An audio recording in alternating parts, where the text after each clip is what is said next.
बिस्मिल्लाहिर्रहमानिर्रहीम। अस्सलाम वालेकुम नाज़रीन, आप यूट्यूब चैनल देख रहे हैं। मैं इमरान खान हूँ। PMLN से या शरीफ ख़ानदान से ये बर्दाश्त ही नहीं होता कि कोई और पार्टी कभी भी लाहौर में कोई जलसा करे, ख़ास तौर पे वो पॉलिटिकल पार्टी जो सियासी नुक्ता नज़र से इनकी मुखालिफ हो। मुझे अच्छी तरह याद है, मैं PMLN की बीट रिपोर्टिंग किया करता था जब इमरान खान साहब ने सितंबर 2011 में एक जलसा किया था। एक बड़ा और तगड़ा जलसा था लाहौर के अंदर, और लाहौर की तारीख के बड़े जलसों में से वो एक था। तो उसके बाद मैंने शरीफ ख़ानदान की हवाइयाँ उड़ी हुई देखी। ना सिर्फ शरीफ ख़ानदान की, बल्कि मैं हैरान था कि पूरी PMLN जो है वो डरी हुई है, खौफजदा है और बहुत परेशान है कि इतना बड़ा जलसा शहबाज शरीफ के मुकाबले में इमरान खान साहब ने मीनार पाकिस्तान पे किया, शहबाज शरीफ साहब ने भाटी चौक में किया था। एरिया भी छोटा था, जलसा फारग ही था, लेकिन इमरान खान साहब ने जलसा किया मीनार पाकिस्तान में और सारा भर दिया, और अनारकली तक से लोग पैदल चल चल कर गए थे। तो ये एक बड़ा तारीखी जलसा था। तो मैंने देखा डरे हुए थे, बहुत परेशान थे उस वक्त। तो अभी भी जो कुछ लाहौर में PMLN कर रही है, जितने कंटेनर ला के खड़े किए जा रहे हैं, लोगों के घरों में छापे मारे जा रहे हैं, चादर और चार दीवारी का तकद्दुस पामाल किया जा रहा है। यानी जो पहले जो लोग डायरेक्टली पाकिस्तान तहरीक इंसाफ के साथ जुड़े हुए हैं उनको तो गिरफ्तार किया जाता था, अब उनकी फैमिलीज को भी गिरफ्तार किया जा रहा है। सरम जावेद, जिनको 14 महीने तक इन्होंने जेल में रखा, और कुछ नहीं उनका बिगाड़ सके, वो वापस आ गए, फिर जलसे की तैयारी कर रही है। तो उनके वालिद को गिरफ्तार कर लिया, जावेद खान को। हालांकि वो पाकिस्तान पीपल्स पार्टी में है, वो अनाउंस करते हैं कि मेरा ताल्लुक पाकिस्तान पीपल्स पार्टी से है। मेरी बेटियां जो हैं वो सपोर्ट करती हैं, मेरे ख़ानदान के बाकी लोग भी सपोर्ट करते हैं, और वो पाकिस्तान तहरीक इंसाफ को करते हैं। लेकिन मेरी सपोर्ट और चंद उनके साथ और लोग हैं, उनकी वो कहते हैं हमारी पीपल्स पार्टी से सपोर्ट है। उनको भी पकड़ के अंदर डाल दिया कि जनाब इनकी बेटियों को जो है वो कमज़ोर करने के लिए बाप को पकड़ के गिरफ्तार कर लो। तो ये सारी चीज़ें हमने पहली दफ़ा देखी हैं। यानी कारकुनों के लेवल पे ऐसा ज़बरदस्त जुल्म और तशद्दुद, ये शरीफ ख़ानदान का तुर्राए इम्तियाज़ है। यानी जब भी शरीफ ख़ानदान के रास्ते में कोई आता है तो ये ऐसे जालिम लोग हैं कि ये किसी भी लेवल तक चले जाते हैं। ये लोगों को घरों के अंदर घुसकर मारते हैं, ये पुलिस को अपनी मुसल्ला फोर्स के तौर पे इस्तेमाल करते हैं, और पुलिस को अपना एक पॉलिटिकल विंग बना के उनके ज़रिए से शहबाज शरीफ साहब पुलिस मुकाबले भी करवाया करते थे ना। तो ये इसी तरह पॉलिटिकल जो अपोनेंट्स हैं उनको कुचलने के लिए पुलिस की फोर्स को ब्रूटली इस्तेमाल कर रहे हैं। और एक अजीब मजबूरी है पाकिस्तान में। मैं ज़रा थोड़ा मजबूरी के बारे में आपको बताऊँ। कोई बेचारा सिपाही मिलता है, रास्ते में डंडा पकड़ के मार रहा होता है ना वो पॉलिटिकल कारकुनों को, तो वो भी कहता है कि मैं मजबूर हूँ। उसका थानेदार मिलता है, वो भी कहता है मैं मजबूर हूँ। यानी मैं कई SHOs मुझे मिले, कई पुलिस वाले इंस्पेक्टर्स मुझे मिले, DSPs मुझे मिले, उन्होंने कहा जी हम मजबूर हैं। जितनी दफ़ा मैं गिरफ्तार हुआ, जितनी दफ़ा मुझे पकड़ के ले गए, उन्होंने कहा जी मजबूर हैं। FIA वालों ने मुझे जब भी एयरपोर्ट पर रोका, उन्होंने कहा जी हम मजबूर हैं। जब भी ASF वालों को इस्तेमाल किया, उन्होंने ताकत के ज़रिए से कोशिश की जोर लगाने की, उन्होंने कहा सर आप तो पता है, जानते हैं आप, हम मजबूर हैं। इसी तरह जो FBR वाले हैं, उन्होंने केसेस में उन्होंने कहा जी हम मजबूर हैं। वो एंटी करप्शन के दफ्तर में उनके ऑफिसर्स और उनके बेचारे मुलाजिम रो रहे थे मुझे, बल्कि मेरे साथ उन्होंने सेल्फियां भी बनाई, और बाकियों के साथ भी वो यही करते हैं, वो भी कहते हैं जी हम मजबूर हैं। ब्यूरोक्रेसी है, वो भी मजबूर है। यानी एक पूरा आवे का आवा है जो मजबूर है। SP से बात कर, वो कहता है सर आपको तो पता है मजबूर है सर। यानी पूरा का पूरा सिस्टम मजबूर है। और अब मजबूरी बढ़ते बढ़ते वहां तक पहुंच गई है कि आपका जो है गवर्नमेंट भी मजबूर है। यानी पाकिस्तान पीपल्स पार्टी का चेयरमैन है बिलावल जरदारी, वो भी मजबूर है।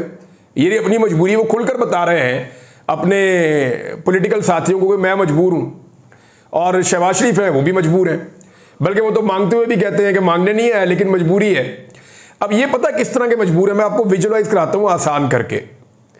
आपने शोले फिल्म देखी होगी, उसमें आपने देखा होगा गब्बर सिंह ने बसंती को कहा था नाच नाच, नहीं तो मैं इसको मार दूंगा हीरो को।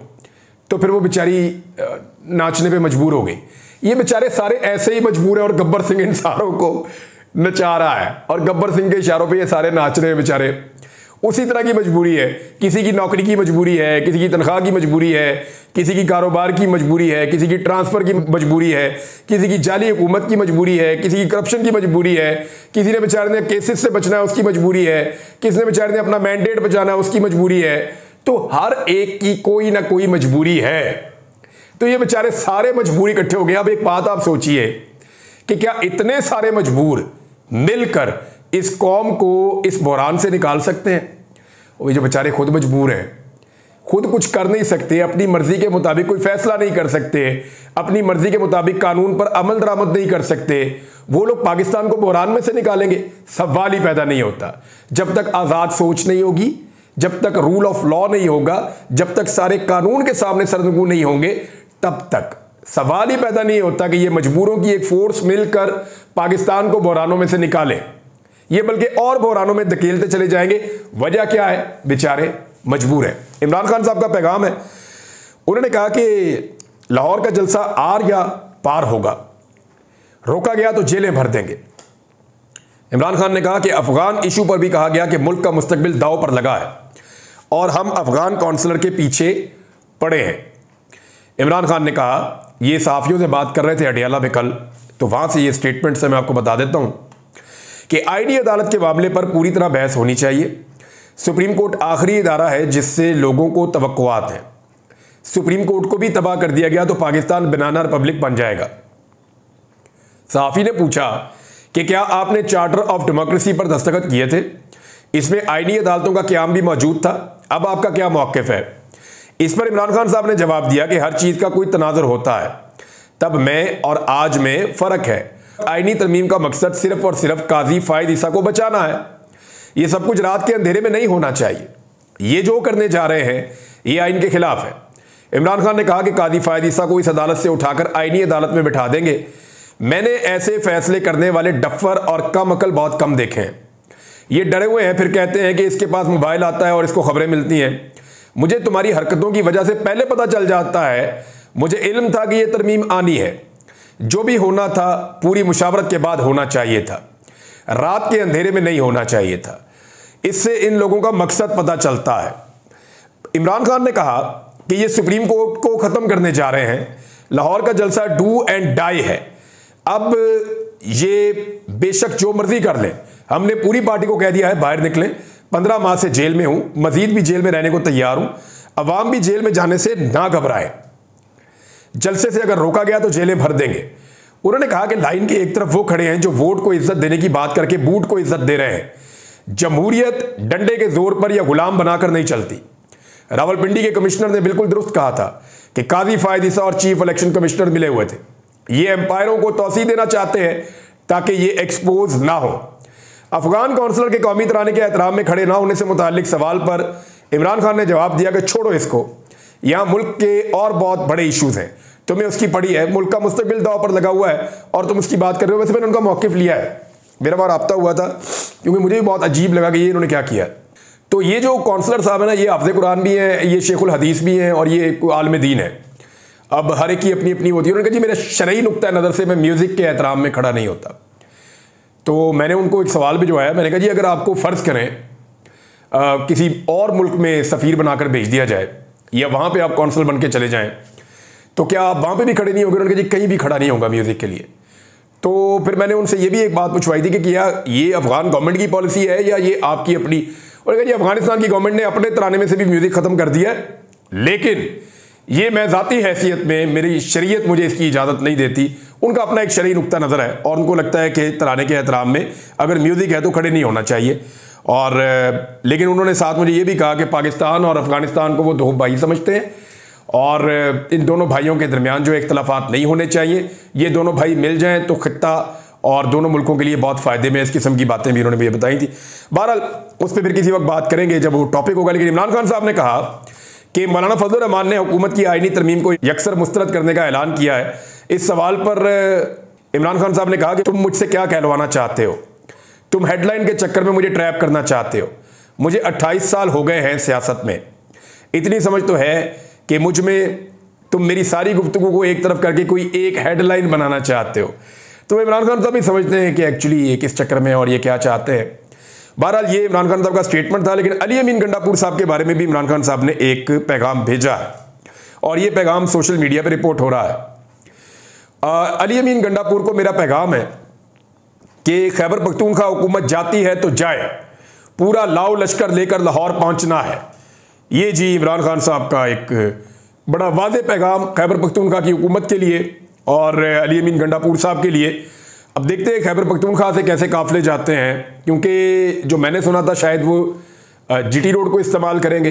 या बहुत बड़े पैमाने पे जो है वो कारकुनों को रास्ते से भी निकालते हुए लेकर जाएंगे, लेकिन इसमें तो उनको पूरा एक दिन ऑलमोस्ट लग जाएगा। अगर वो 21 तारीख को जलसा करना चाहते हैं तो उन्हें 21 तारीख की सुबह सुबह निकलना पड़ेगा बहुत जल्दी खैबर पख्तूनख्वा से, और फिर वो काफिले रास्ते में मिलते मिलते वो पहुंचेंगे लाहौर, तो उनको शाम 5, 6, 7 ऐसे टाइम उनको हो जाएगा। बहरहाल अभी वहाँ से इस्लामाबाद पहुँचने में उनको रात लेट हो गई थी, तो लाहौर पहुँचने के लिए तो उनको ज़्यादा जल्दी जाना पड़ेगा। पाकिस्तान तहरीक इंसाफ को जलसे की इजाज़त नहीं मिली और उसके ऊपर हाई कोर्ट का एक बड़ा बेंच बन गया है, और इसमें जस्टिस फारूक हैदर बेंच के सरबराह होंगे, और इसमें दीगर जजेस में जस्टिस तारिक नदीम, ये लार्जर बेंच है जी, और जस्टिस अली ज़िया बाजुआ, ये 3 जजेस इसके अंदर शामिल हैं। और अब देखते हैं कि ये जजेस आज क्या फैसला करते हैं पाकिस्तान तहरीक इंसाफ का जलसा करने के हवाले से। मेरे ख्याल में ये वंस फॉर ऑल सेटल कर दें। देखिए, मीनार पाकिस्तान जो है ये वो जगह है, मिंटो पार्क, जहाँ पे कायदे आज़म मोहम्मद अली जिन्ना ने एक बहुत बड़े एक सियासी जलसे की क़यादत की थी, और उसमें करारदाद पाकिस्तान पेश की गई थी 1940 में 23 मार्च को। तो इसकी तो बड़ी तारीखी अहमियत है, और यहाँ पे जो पॉलिटिकल पार्टियां हैं उनको हमेशा इजाज़त होनी चाहिए कि वो यहाँ पे कानूनी तौर पे अपना जलसा कर सके, और यहाँ पे अलाउ किया जाना चाहिए सियासी जमातों को। अभी कुछ अर्सा पहले नवाज शरीफ साहब जब पाकिस्तान वापस पहुंचे तो पूरे पाकिस्तान से लोगों को इकट्ठा करके इस मैदान में लाया गया, और यहीं पे वो जो है कबूतर उड़ाए थे मियाँ साहब ने। ये इसी जलसा गाह के अंदर मियाँ साहब कबूतर उड़ा रहे थे। अभी 1 साल हुआ है, साल भी शायद नहीं हुआ, तो मियाँ साहब यहीं पे कबूतर उड़ा रहे थे। तो अब क्या फ़र्क पड़ गया इसमें? तो इमरान खान साहब की पार्टी जो है उसके लिए ज़रा थोड़ी सी मुश्किलात रहती हैं, उनको इजाज़त नहीं दी जाती। एक और इशू भी उठा हुआ है, वो इशू ये है कि जो स्पीकर ने कह दिया कि हमने एक्ट एक पास कर लिया कौमी असम्बली में, लिहाजा जो सुप्रीम कोर्ट ऑफ पाकिस्तान का फैसला था, वो फैसला आया था 12 जुलाई को, एक्ट पास किया गया बाद में ताकि फैसले के खिलाफ कुछ किया जा सके। तो वो कह रहे हैं जी 12 जुलाई का जो फैसला है वो गैर मुअस्सर हो गया है, लिहाजा सुप्रीम कोर्ट ऑफ पाकिस्तान के फैसले पर अमल दरामद करने की बजाय जो असम्बली ने नया एक्ट पास किया है उसके मुताबिक मखसूस नशिस्तें पीडीएम की जमातों को वापस दे दी जाए। लेकिन यहां एक सवाल पैदा हो जाता है, और यह बड़ा इंपॉर्टेंट क्वेश्चन है कि सुप्रीम कोर्ट ने जो फैसला दिया था, जो फुल कोर्ट बना था, 8 जजेस का एक मुत्तफिका फैसला है, बाकी 5 जजेस दूसरी तरफ हैं, तो जो 8 जजेस ने फैसला दिया था वो फैसला आइन की तशरीह था। ये कुछ जो कानून को जानने वाले लोग हैं उन्होंने ये नुक्ता उठाया, उन्होंने कहा जी सुप्रीम कोर्ट ऑफ पाकिस्तान ने आइन की तशरीह की थी, किसी कानून की तशरीह नहीं की थी। और जब सुप्रीम कोर्ट ऑफ पाकिस्तान किसी आइन की तशरीह करे और एक फैसला दे दे तो उस पर हर सूरत अमल दरामद होना होता है जब तक के आइन में तरमीम ना कर दी जाए, और आइन में तरमीम की इनकी कोशिश अभी तक तो नाकाम रही है। लिहाजा अब इलेक्शन कमीशन ऑफ पाकिस्तान के पास कोई रास्ता नहीं है, और हैरत इस बात पे है कि बार बार सुप्रीम कोर्ट ऑफ पाकिस्तान के ऑर्डर्स के बावजूद, तंबीह के बावजूद, इलेक्शन कमीशन ऑफ पाकिस्तान इतनी दीदा दलेरी कैसे दिखा सकता है कि वो फिर जा रहा है सुप्रीम कोर्ट में नए सवालात के साथ या नए इशू के साथ, और वो फैसले पर अमल दरामद नहीं कर रहा। ये एक्सट्रीमली डेंजरस है, ये बड़ा खतरनाक है कि पाकिस्तान के अंदर आइन बेसिकली ऐसा लगता है मुअत्तल है, यानी जो इलेक्शन करवाने की तारीखें थी वो मिल ही नहीं रही थी। जब तक कि पाकिस्तान तहरीक इंसाफ को मुकम्मल तौर पे क्रश करके तबाह बर्बाद नहीं कर दिया गया, तब तक इलेक्शन का अनाउंस ही नहीं किया गया। फिर भी तहरीक इंसाफ जीत गई, और अब दोबारा आइन शिकनी की जा रही है कि सुप्रीम कोर्ट ऑफ पाकिस्तान के फैसले पर अमल दरामद नहीं हो रहा। एक बड़ी ज्यादती है। अच्छा जी, तहरीक इंसाफ के कारकुनों की पकड़ धकड़ मैंने आपको बताई, पुलिस बेचारी वो सारे काम कर रही है जो वो नहीं करना चाहती, मजबूर है। लेकिन आरिफ अलवी साहब ने एक बहुत इंपॉर्टेंट एक मुलाकात की लाहौर में, उसमें उनका कुछ स्टेटमेंट्स हैं जो बड़े अहम हैं, वो मैं आपके साथ शेयर करता हूं। आरिफ अलवी साहब ने यह बताया कि परवेज मुशर्रफ का मार्शल लॉ मौजूदा हुकूमत से कहीं बेहतर था। लाहौर में उन्होंने मीडिया से बातचीत की, उन्होंने कहा कि जो हुकूमत आइनी तरामीम का बिल लाना चाहती है ये आइनी तरामीम नहीं बल्कि आइन की तदफीन का बिल है। इस हुकूमत से तो परवेज मुशर्रफ का मार्शल लॉ बेहतर था। और उन्होंने कहा कि हुकूमती इत्तेहाद जो है, जो आइनी तरमीम ये ला रहे हैं और इसके मुसव्वदे पर पर्दा रखा हुआ है जो बहुत ख़तरनाक है। पाकिस्तान में कई चीज़ें ख़तरनाक हद तक बढ़ती जा रही हैं, बलूचिस्तान के हालात अच्छे नहीं हैं। उनका कहना था कि बिल में धोखाधड़ी का तरीक़ाकार है, 63A को ख़त्म किया जा रहा है, आइनी तरामीम के लिए लोगों को अगवा किया गया। मैं मौलाना फजलुर रहमान का मशकूर हूँ कि उन्होंने आवाज़ बुलंद की। इसके साथ ही अमीर जमात इस्लामी हाफिज़ नईम और लियाकत बलोच का भी शुक्रगुजार हूँ। उन्होंने कहा कि 90% पाकिस्तानी लोग इमरान खान के साथ हैं। लोगों से गुजारिश है कि वो पाकिस्तान तहरीक इंसाफ के जलसों में आएँ। आरिफ अलवी साहब ने कुछ बातें और भी बताई। उन्होंने बताया जी कि जो मौजूदा आर्मी चीफ है वो इमरान खान साहब से बहुत नफरत करते हैं, ये भी उन्होंने कहा। उन्होंने ये भी बताया कि मैं शोहदा के घर में जब जाना चाहता था, जब मैं सदर था, तो मुझे मिलिट्री सेक्रेटरी रोक देते थे या मुझे रोक दिया जाता था जनरल बाजवा की जानिब से, और मुझे कहते थे बाद में आपको ले जाएंगे। फिर बात कभी भी नहीं आई, लेकिन मैं हर शहीद के घर पे फ़ोन ज़रूर करता था। तो बतौर सदर उन्हें किस तरह के हालात का सामना करना पड़ा वो बताना शुरू हो गए हैं। ये अबू बकर साहब ने लिखा है, अहमद अबू बकर साहब ने, कि लेफ्टिनेंट जनरल सरफराज शहीद की फैमिली से मैं मिलना चाहता था। मुझे मेरे मिलिट्री सेक्रेटरी ने पहले रोका, फिर मेरे इसरार पर DGISI ने रोका, फिर जनरल बाजवा ने रोका कि सिक्योरिटी के एतबार से आपका जाना दुरुस्त नहीं, लेकिन वज़ीर आज़म वहाँ पे गए, हम आपको अगले दिन लेकर चले जाएंगे। फिर वो अगला दिन ना आया। हर शहीद के घर मैं टेलीफोन ज़रूर करता था। फिर उन्होंने एक और बड़े मज़े की बात बताई। उन्होंने कहा जनरल बाजवा हर वक्त आकर बताते थे कि असद उमर की वीडियो मेरे पास है, शाह महमूद की वीडियो मेरे पास है। मैंने उन्हें प्राइवेसी के मुतालिक हज़रत उमर फारूक रज़ी अल्लाह तआला अन्हु का वाक़या सुनाया, मगर इस बात के 10 मिनट बाद जनरल बाजवा ने जेब से मोबाइल निकाला और फिर कहा कि इसमें जनरल फैज़ हमीद की भी वीडियो है। मैंने जनरल बाजवा को एक नफ्सियाती मसाइल का शिकार इंसान पाया। ये जी आरिफ अलवी साहब बता रहे हैं। नाज़रीन, आखिर में मैं एक चीज़ आपके सामने रखता हूँ कि चार्टर ऑफ डेमोक्रेसी और बेनज़ीर भुट्टो की एक ख्वाब पूरा करने के लिए बिलावल ये कह रहे हैं कि जी हम एक आईनी अदालत बनाना चाहते हैं। तो सवाल मेरा ये है कि क्या बाकी अदालतें गैर आईनी हैं?